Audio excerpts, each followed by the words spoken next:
If you're looking to improve hip internal rotation, this is one way you can do it. You can sit on a box or a chair or something like that, put a foam roller or a pillow between your knees, and you go through internal rotation like this.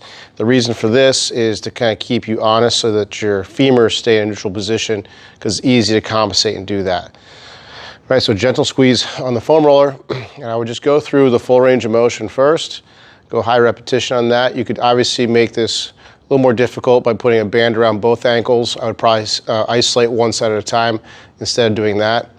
All right, so that's where I usually start.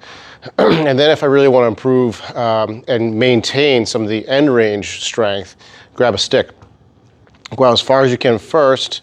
Don't lean at the torso, right? Block your foot like this.